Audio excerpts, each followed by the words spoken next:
This episode was brought to you in part by LOOTCRATE and Loot Gaming. You can go to lootcrate.com/MrAeroHD right now and use the code AERO, that's AERO, at checkout and save 10% off your entire subscription. Link in the description below.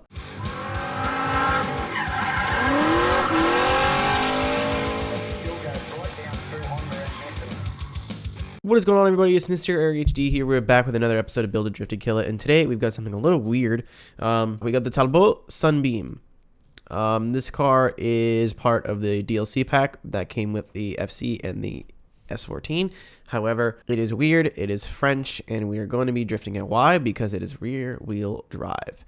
So let's not waste any time, shall we, and get into the upgrades. So we'll start off with the body kit, and you can get a wide body kit on this car. It's mainly like for a rally. This car is a rally car. That's the way they bill it, as a classic rally car. But we're going to throw the wide body kit on it just so we can have some wider tires. In terms of engines, I'll just look for later. We can have the K20 or the Turbo Rally. I think we're going to stay with the stock motor. I don't know for sure, obviously, but we're going to do 255 on the rear. That's so much bigger, such a bigger tire. And then we can have a 245 on the front. I'll go down to 235 just to keep tire balance. Sport tires. And then in the pre-built car, it shows you like a set of wheels that you can have on it, the rotiforms. This one, I like them a lot. So this is one we're going to use. We'll go up a couple of wheel sizes to maybe 16s in the front. 17s are way too big, 16s in the back. And then we're going to fully upgrade everything else. Stay tuned. Why did I say stay tuned? So we fully upgraded everything. Aspiration conversions. I'm going to see if I can throw I'm going to throw a turbo on here. And then I'm thinking like 400, maybe 500 horsepower.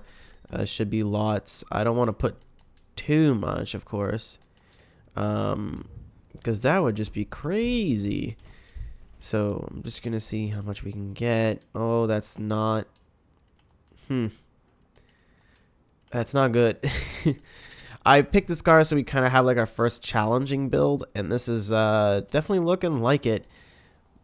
So the highest we can get is 431 horsepower and 385 foot-pounds of torque. I could swap in the Turbo Rally engine. We're going to see how much we can get from it. I don't think we're going to get more than 400 whatever. 433 as compared to what we previously had. The K20, yep, can probably make a lot more power, but I don't want to do that, mainly just because that is just going to be, the torque curve is going to be really bad. And I mean, like, we want this car to have the best chance of succeeding, so we're not going to put the K20 in here. Okay, so we have installed the stock engine fully upgraded, 430 horsepower, but we're getting 1,900 pounds, so we should be okay. Not 100% sure, but we'll see what we can do here. So let's go. We're going to go to the parking lot just because it's the most neutral place to start tuning, then we'll work our way up from there. So we are here at the parking lot. We're going to start our drifting here in a minute. Just going to throw a tune. I guarantee you this tune is going to be shit. Just mostly because this car is a super short wheelbase. And this tune is going to be for like a normal wheelbase car. But we will see. We will see. I'm going to put the caster a little bit lower than normal just because I don't want the car to transition as fast. Basically, this whole tune is going to be seeing if we can get the car to not be twitchy, which is going to be a challenge because we are on rally suspension, which basically doesn't help. But I don't know. Like I said, I kind of wanted a challenge. I wanted something that was not a 240 or not a S14 or something. Oh my God, no. So we're going to do 3.3 inches higher in the front. So hopefully that's enough to kind of stabilize the car a little bit. I don't think it will be, but you know, there's only one way to find out. And then with the diff, I'm going to put 90% and then about 70%. Again, we're just looking for stability here. That's the main goal. So good thing my phone was on to ruin that, but we'll see what we can do here.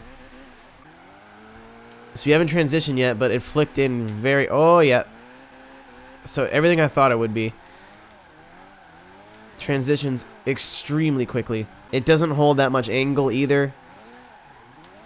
Very, very tricky car to drive. Good God. Where do we even begin? I'm gonna see if I can take some grip away from the rear, maybe.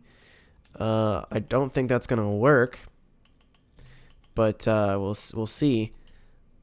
Ew, this is gonna be a little. I haven't really had to flex my tuning muscles in a long time, so this is gonna be different. So yeah, I don't even know if we're gonna be able to tune it out. I think that's just gonna be the inherent characteristics of this car. It's very twitchy, but ooh, hold on. This car is very twitchy, but at the same time, there's a plus side to everything almost. It's very responsive. Like, it looks twitchy because like every little flick of the stick of the controller. Oh no, every little flick of the stick of the controller does something. It's not like the bigger, heavier cars where like you can basically hold it full lock and it takes 3 or 4 seconds for it to do something. The second you start countersteering with this car, you'll feel it immediately. And I mean, is that good? Probably not, but tell you what though, kind of fun to drive. Fun to drive because it's different, because, oh boy, because it's not the standard, the status quo. But it definitely is still way too twitchy. I'm gonna see if I can raise the front or lower the rear, I guess. So now it's 0.4. We'll soften up the front a bit. Maybe that'll help. I'm honestly just like, normally having a car that's too twitchy isn't a problem. Usually it's like too slow to transition, which I know how to fix. It kind of help, but not really. I want to get rid of some of the twitchiness, but keep the responsiveness. Because I like that. It's fun. So I think that we kind of fixed it. Like, it feels better. It feels drivable now, but it's not perfect in any way, shape, or form. Oh, that curve almost killed us. At least on this little section, it definitely feels not like it's short on power, which is nice. I figured that was going to be a huge issue, that we feel like down on power. There's still more tuning work to be done, but I think we're going to head somewhere else. Where could we go? I'm going to go here. Mostly just because it's a lot of high-speed section. And I'm very curious to see how this car feels at high speed. Okie dokes. So we are here in the Archway Meadows circuit. We are still with traffic. Again, I'm just trying to add another layer of difficulty because I hate myself. But here we go. I'm already scared. In the parking lot, we're not really over 40 or 50 miles an hour. We are doing 110 here. I'm already scared. And there's already cars. Oh. Not my best entry.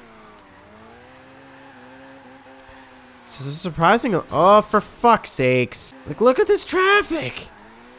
You're going to tell me that this traffic would actually be this bad on basically a road that goes to nowhere. No, this road is going to be empty. Maybe like 5 cars on it, tops. Anyway, back to the car. There's a surprising amount of grip.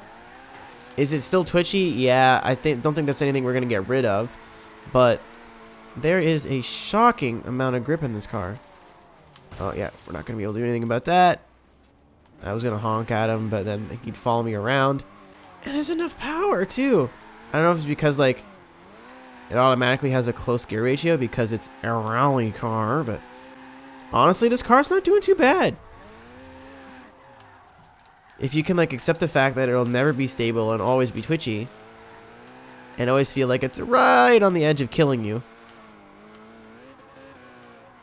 I haven't really tried any, like, crazy entries or anything yet, but I'm just trying to not die.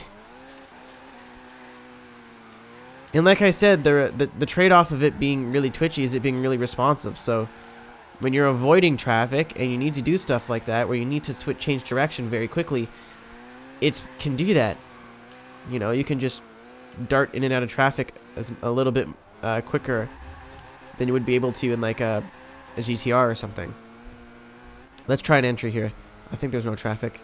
Doesn't look like there is. Yeah, no. So it's not going to be a high angle car at all. Just really nothing you can do about that. Usually, the longer the trade-off basically you can get a lot of angle, and a lot of stability, but yeah, when you have a longer wheelbase car, it responds slower, but for that reason, thanks Jeep, it responds slower, but it is less twitchy and usually pulls more angle. So this is the opposite of that. Is that it's going to handle really, really well, but it's going to be super twitch. Oh no, and it doesn't really hold as much angle.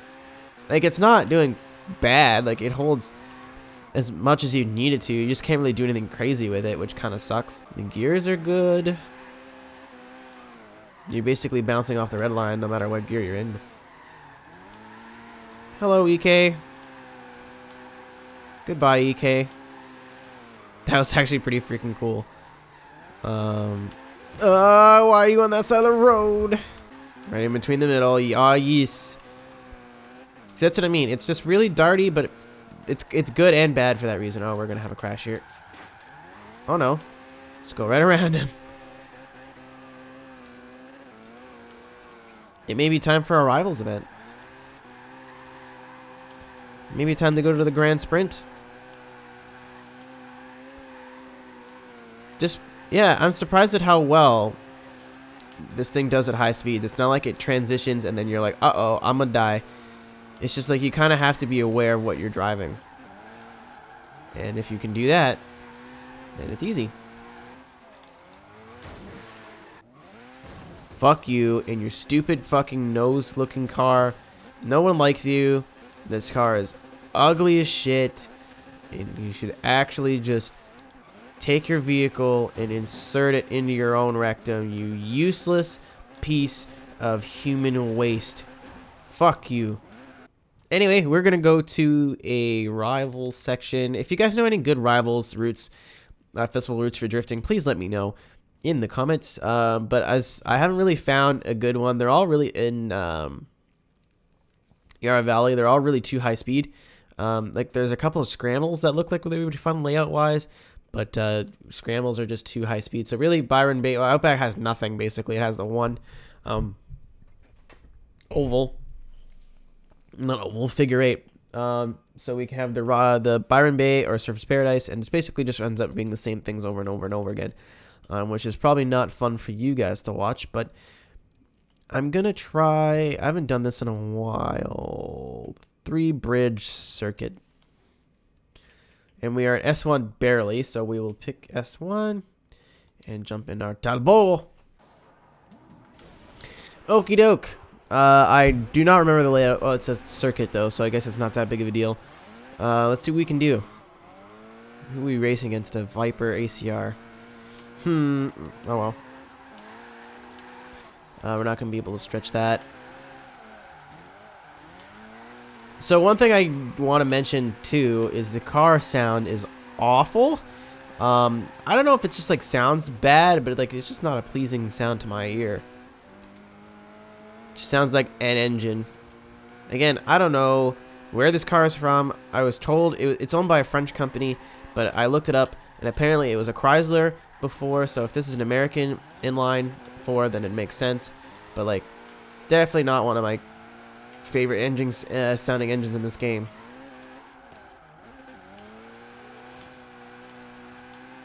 So yeah, it's definitely very responsive. Like, I don't know, I really like it for that reason. It's different, but like it's a good different. You can't e-brake it too much or it'll just like twitch and spin out. I have experience with dumb builds like this, you know, thanks to Forza 4 and Forza 6. Little touch of the brakes, and then, oh, doctor, almost. Like another car would have held that easily. There, I had to get off the gas and hit the brake, and kind of hope that the front end came back around. With another car, can we make it? Yeah, we can. All we needed was more speed. I went for a wall tap there, didn't get it, and then we should be good. Coming off this wall, yep. I don't know, it's a really, really fun car to drive. Difficult, but that adds to its charm. It feels really unique. It doesn't feel like any other car I've ever driven in this game, which is, for a game that's, oh, Oh no, for a game that's an arcade racer, I can't say I'm particularly upset with that. Yeah, you just gotta be very careful. Lap time flag for a drift tap? Wow. Oh, not like I was gonna beat the guy anyway, but wow.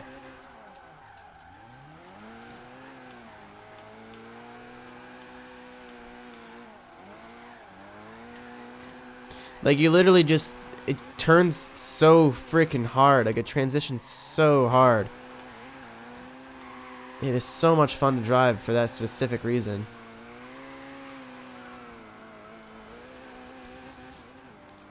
If you guys have the DLC and you're a moderately good drifter, I really do suggest you go and build one of these.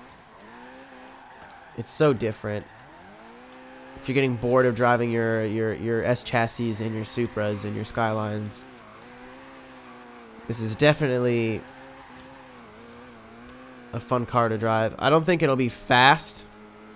Like if you're trying to tandem, I don't think it'll keep up with other cars. You know, it's only got 400 horsepower, and because it's really twitchy, you can't really just like lay on the throttle. You kind of have to be very careful of... Ooh, that was a decent amount of angle coming in that corner. This section right here is where it's really fun. You can really feel the weight transfer around in this car too. Like, I know it's just a controller, but like, and maybe it's just me having knowledge of the vehicle, but like I can almost feel where the weight is. Like when I get on the gas, I feel the weight go to the back, and then as soon as I tap the brake, I can feel it shift forward, then come back again. Oh, that curb was a bad choice. That curb was a bad choice. It was a bad choice. I don't know why I sung it like that. I'm an idiot. I'm stupid sometimes. But I think we'll do one more lap here. Oh, I went for the wall tap, and then it just did not work. I got that one. You can't rob me of my fun, video game. I'll have my fun whether you want me to or not. That wasn't a backwards entry, but it definitely was not low on angle. But, yeah, that's my only word of warning, is that you're not going to be able to pull as much angle easily with this car. You have to be careful of how you drive it. Like right there, I felt myself pouring on angle, and I was like, I'll just start counter steering, and eventually the front end will catch up with me. But the front end was like, no, don't worry, son, I got you. The best is when you can just string this. Oh, we're gonna spin. Oh no, we're good. We good, fam. I'm gonna go for a backwards entry here. I'm gonna try it. I can do it. I feel it. I feel it in my butt. And start pouring it on now. Nah, I won't give that to me. That was a stall. But either way, guys, thank you guys very much for watching. This has been the Talbot Sunbeam. Again, to wrap it up, it's just very twitchy, but very much fun. Definitely not for beginners, but you know, if you want to give yourself a bit of a challenge, a bit of a different experience, definitely give it a shot. It'll reward you in ways that you were not expecting. So thank you guys very much for watching. If you have any suggestions for cars, please leave them in the comment section below. I am always MrAeroHD, and you are always kind of cute, actually. But thanks, guys. Take care. Peace. Hey, thank you so much for watching. If you liked the video, make sure to give it a like, and if you want to see more, click the subscribe button. Also, consider becoming a patron at my Patreon page, patreon.com/MrAeroHD. Want to follow me on social media, or want to hear the song that you heard in the video? Please check the description.